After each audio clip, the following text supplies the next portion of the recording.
Hello everyone, and welcome to Bigfoot Cooking, where today we are doing an unboxing. That's right, we're not cooking today. We got us a brand new smoker. Well, Chef got a brand new smoker. I'm just here to take it out of the box. Check this beauty out. It's a Pitboss PVV5P1. Whatever those numbers mean, they've got to be important. It does 5-in-1. Right on the box it says this smoker does it all. Now, I will say, it's rather heavy. It's 152 pounds. That's quite a lot, even for a Bigfoot. And once we get it apart, you'll see it's huge. We've got 1513 on the inch side and 9762 on the centimeter side. Whatever that is. Got a 5-year warranty. And it cooks all the way from 150 to 420. 420. Or 65 to 215 Celsius, if you're not from around here. And of course, every good unboxing starts with a pair of scissors. After all, we got to cut the straps off of it. Let's break them loose. Strap 1. Strap 2.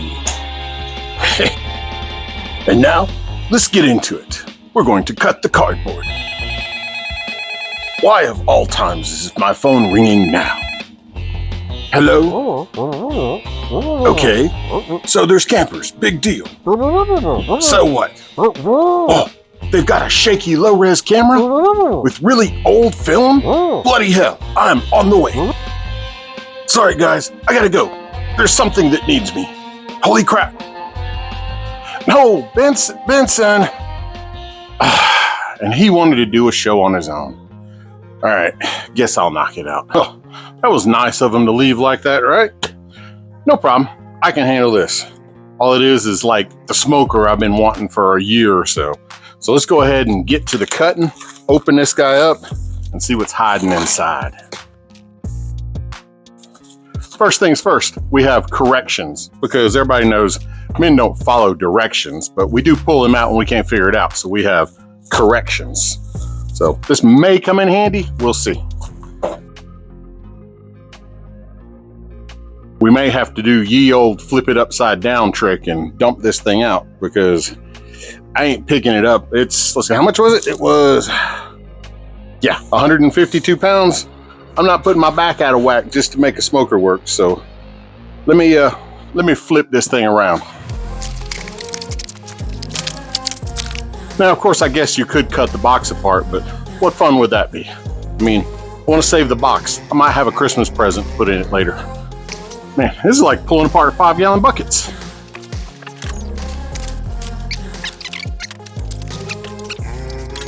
Oh, starting to get some parts now.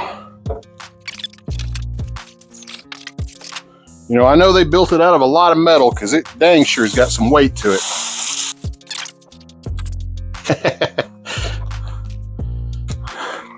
It says on it, do not remove label. What happens if the label falls off on its own?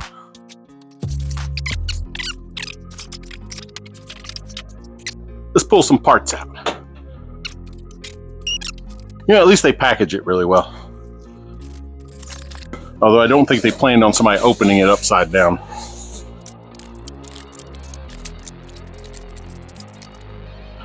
Okay. Now that everything's out of it, let's open up all the cardboard boxes and see what's hiding inside of them. So these are the 4 boxes that we got from inside of it. They packaged this thing up pretty daggum good. So let's start with the little one, which, Lord have mercy, it's got a whole grocery list of what's inside of it. They tried to make it where you couldn't screw it out, but we're going to test that theory here in a little bit.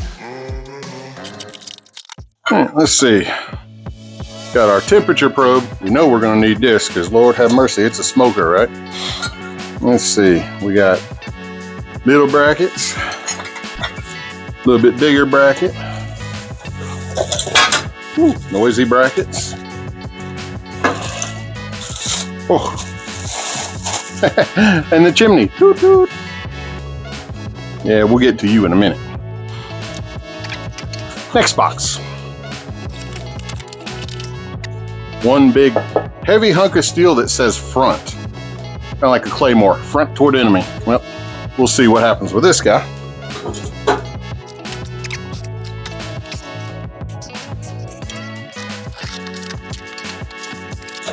All right, we're getting into some wheels here. Matter of fact, it's the right rear leg, just to be exact.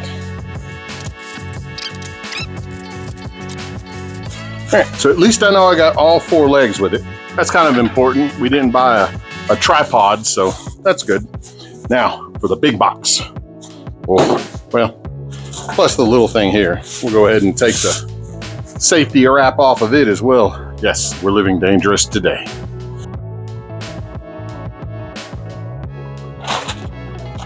That's nice. We got a blister pack of screws, so that way if we need to go back to the corrections, we can figure out which one goes where. I gotta admit, this is kind of like Christmas Day.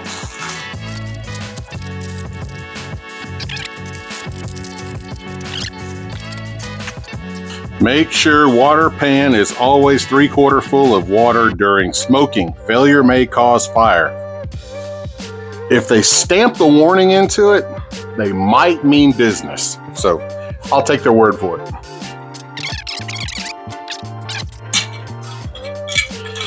Yeah. All right. I got enough oddball stuff here. I'm gonna have to open the corrections.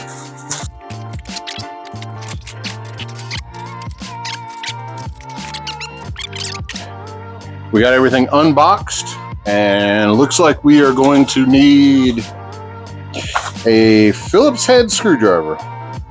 So let me go down and get me an electric Phillips head screwdriver, and let's continue the assembly then. All right, so as I got reading the corrections, first thing I noticed, there's a warning that says don't put it, I know we got it sitting upside down right now, but it says make sure you don't put it right side up.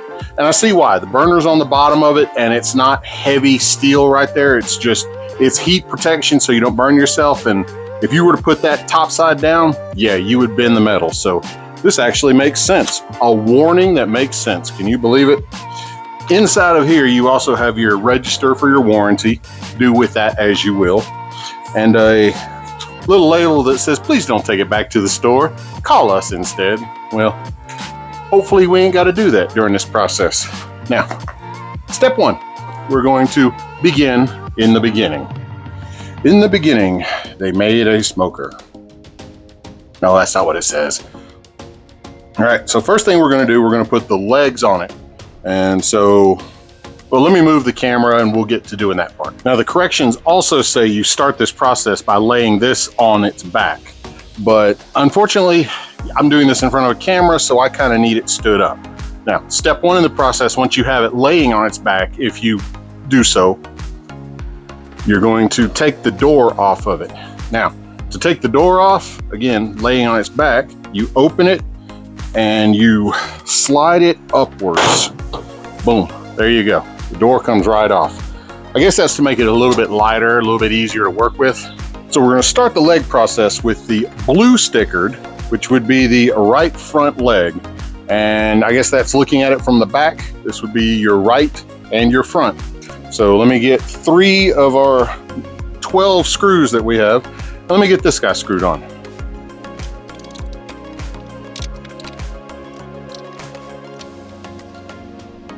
Now, as a recommendation, as far as setting all these guys on, don't tighten them until we have everything in, because like this front cover right here fits behind the leg here, and there's a screw that's gonna go up here. I haven't got to that part of the corrections yet, but I wanna make sure I leave this loose enough so that everything, you can adjust it and tweak it and things like that. So let me fast assemble the rest of this stuff.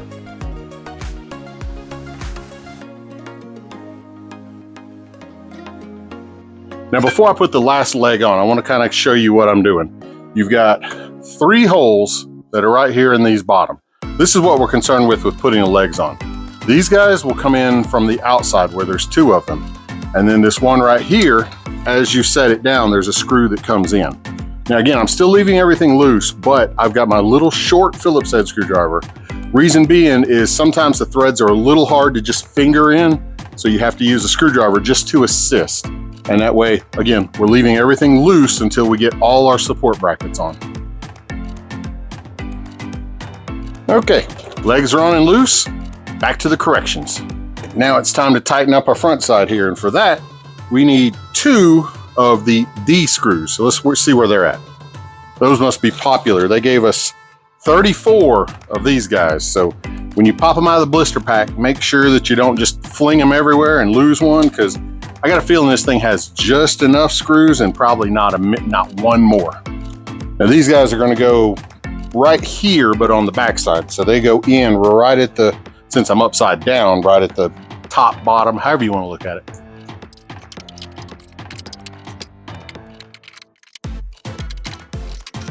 All right, let's go get our side panels now. And again, we're going to use those same screws that we were grabbing earlier. Doesn't look like there's any difference between them, so I'm just going to pick a random side and attach it and hope for the best.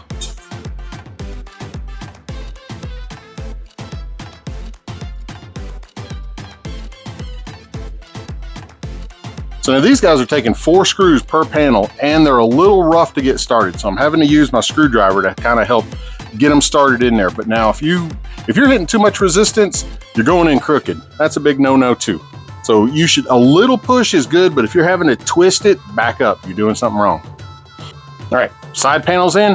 Now for the back support. That's what this guy is. And again, you have 4 of the same screws yet again.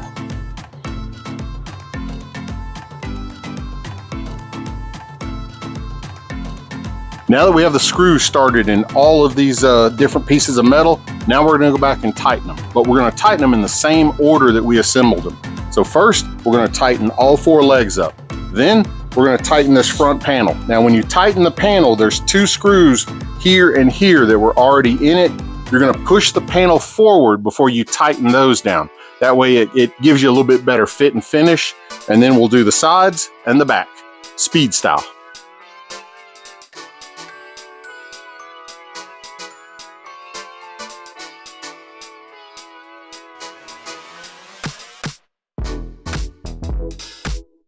And now we put the drain in. That's going to require these 2 screws right here, the E2 screws, and they go right behind the panel. Let me show you. These 2 screws will just set right down in here and zip right on in. In between the pipe and the electric panel right here, we're putting in a heat shield. What this is going to do is keep some of the burner heat off of the electronics. That way they don't get too hot and they don't mess up. Kind of important in longevity, right? And we're going to go back to the same screws that we used for all the rest of this stuff.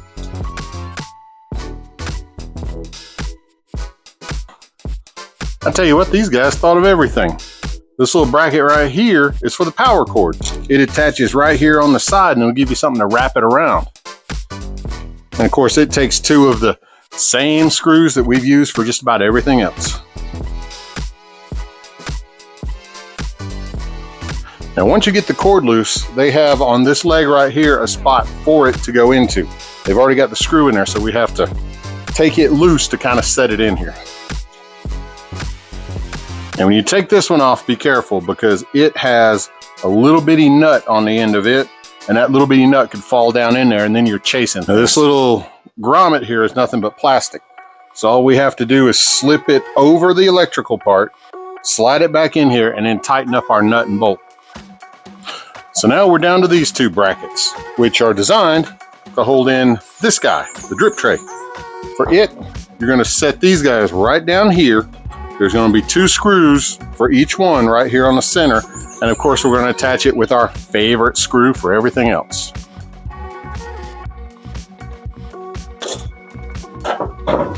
Now there is a little bit of looseness with these things. So just like we did with the legs, I'm going to set the tray in here. And that way it will center it up. And that way I'll know that I have everything done right before we tighten it all up. So with the tray in, you can only access the back ones, but that does give you enough to snug it down. You can pull it forward and then tighten the front ones.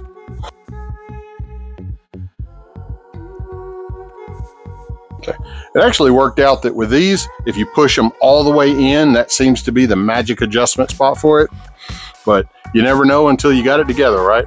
So now I think I'm done with the bottom side of this. Let me magically turn this thing over here so that way I can work on the top side. Bam! Now, if you don't have magic, get a friend to help you with this because again, it is a little heavy and you don't want to bend the metal as you try to move things around. So let me see what's next on the list over there. All right, next on the list is the knob that goes on the back. Let me spin it. Now this door down here is, say you wanted to change out these. Say you had, I don't know, hickory and you wanted to do walnut or something. You could open that door and dump out all the pellets of one to change into another. And next comes the knob. That's right, there's a little bitty handle right here. Might be kind of important because without it, well, the door would just come open. So we close that, tighten it up. That way it doesn't accidentally come open on you. So now while we're on the back side, let's go ahead and set our handle on there. That way, well, makes it easier to move around.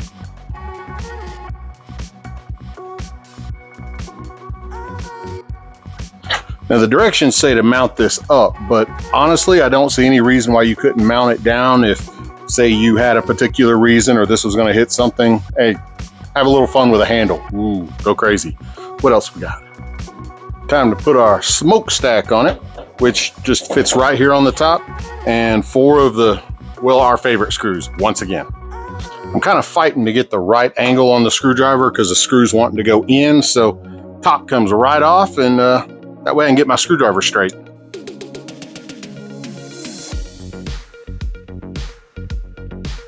Got these guys in, let me put my top back on it.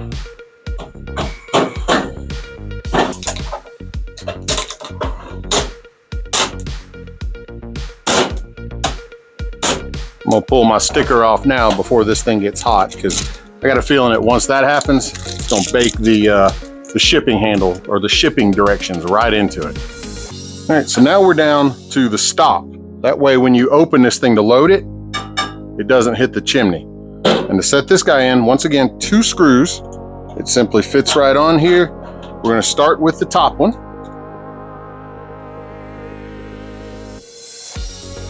Again, leave it loose so that way when you go to do the one in here, you're not fighting to try to line it up. And also, since the hopper is right here, make sure you don't drop the screw, because if you do, you're gonna have to go get it. You don't want to damage the auger in this thing. So carefully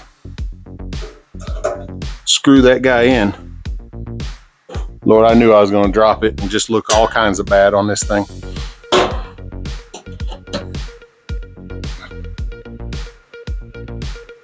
All right, and there you go.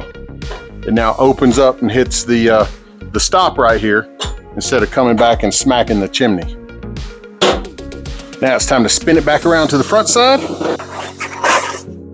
And we're gonna put the door back on it. Probably be a little easier this time too.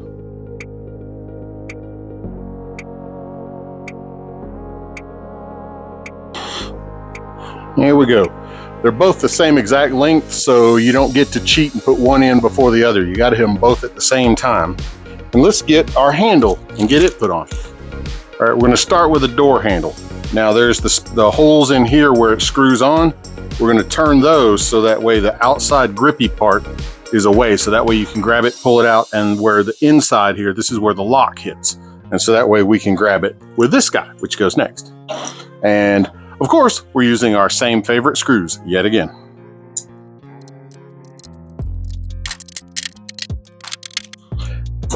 Now this also has a way to adjust the tension on the door, because there is a nice gasket here, but if you want to close it tighter, if you're smoking too much out, you would simply turn this in to give you more bite. But if you're really having to clamp it hard, you want to back it out. Again, just enough pressure to close the door, not so much to warp the metal. Now the rest of the assembly is just kind of putting it into place. And I was actually wrong. You get 2 extra screws, one little one, one big one. So if you drop one in the carpet and can't find it, they got your back. Again, just make sure you don't drop it into the auger. Now let's go ahead and do the setting parts. Our big square block that says front, well, it just sits right here in the bottom. It's actually got a couple little notches for it to drop into. And all those little pieces, well, that comes next. All right, we're gonna take these guys with them pointed up. And what you do, you find the hole you want. Since we're putting the tray in the bottom, we're gonna start there. You're gonna go to the lowest holes in this thing, put it in, and set it. As long as it stays like that and it's flush, you're good to go. Now, for our liquid pan, the one that you must put something in, be it water, be it beer, be it something to keep everything just tasting good inside. Now, I'm gonna pick some random spots to put all the shelves because Lord knows there's enough of them. Shelf locks are in. Now let's get the shelves. Now when you look at the shelves, there's a ridge that runs right through the middle of it. If you flip it one way, the ridge is up. When you flip it the other way, the ridge is on the bottom. I would set it with a ridge on the bottom. That way this is nice and flat. So if you set a casserole dish in here, you're not gonna have a wobbly lump in the middle. Let's lock and load.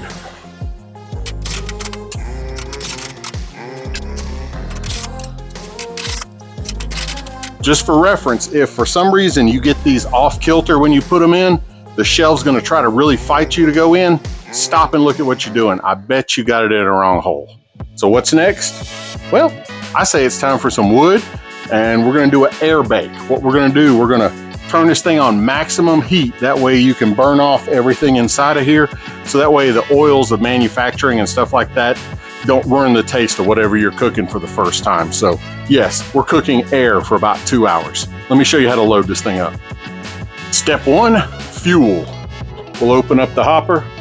We're gonna take this whole bag of pellets here and hopefully without making a mess, we're just gonna pour it right in.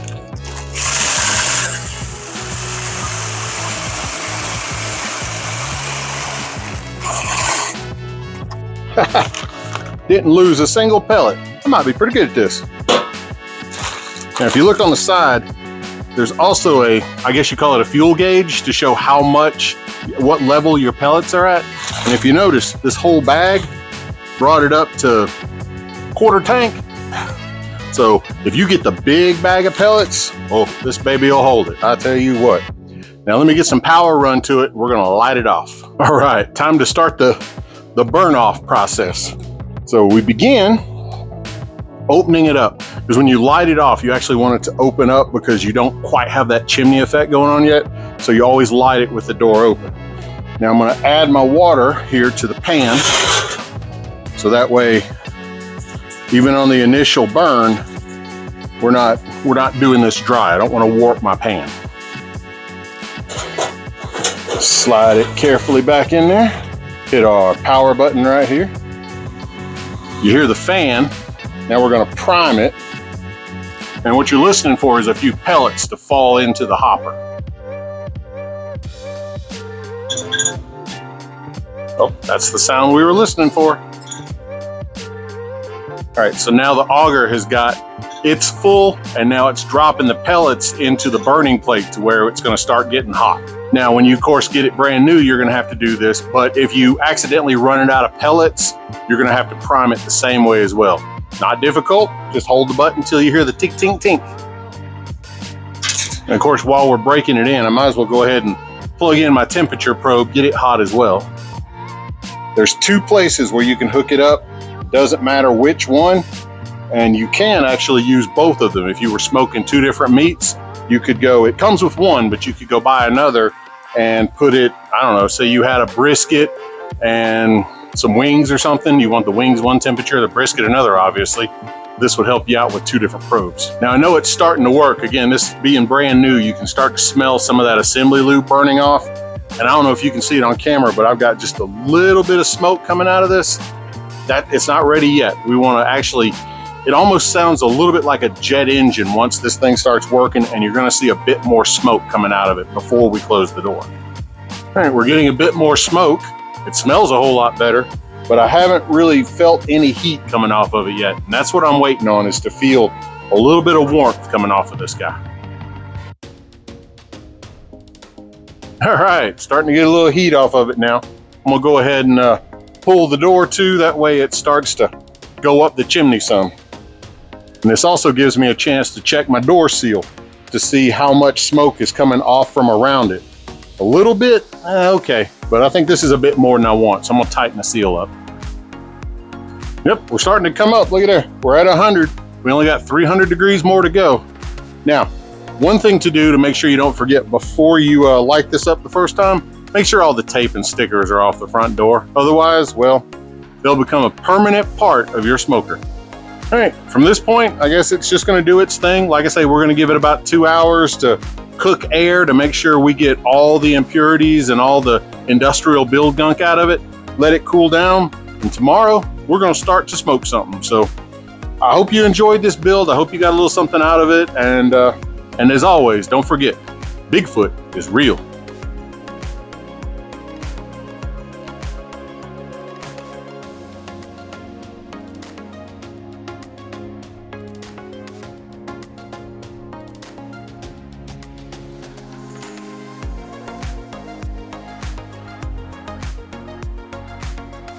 Now, yes, I am a small channel, so I don't have a very big budget. But what I do have are some really cool Bigfoot stickers, custom made just for you. What I'm gonna do, I'm gonna give away 10 of them. So the rules for this contest are pretty simple. All you have to do is subscribe to the channel. When the channel gets up to 750 subscribers, I'm gonna give away 8 of them randomly. So all you have to do is, once you subscribe, drop me an email at hairball@bigfootcooking.com. Yeah, the link right here. Send me an email saying, hey, I'm a subscriber and I want a sticker. And like I say, 8 of them, you're gonna get a random drawing. I will send it to you, won't cost you a dime. The other 2, one of them, surprise me. Send me something really cool. This is almost like a mini contest. The coolest thing you send me that wows me or surprises me or makes me go, that's really neat, I'm gonna send you a sticker. And the guy or girl or hippopotamus or squirrel or rabbit, whoever, the object that clicks the 750th, send me a screenshot. You get one automatically. So there you go. You got a chance for 8, cool points for 1, and an automatic win at 750. It's a sticker, I know, but it's the best I got right now. Let me get this channel up and running where I can actually make a little money and the prizes will go up as the money goes up. That's right. I'm gonna take care of y'all if y'all take care of me.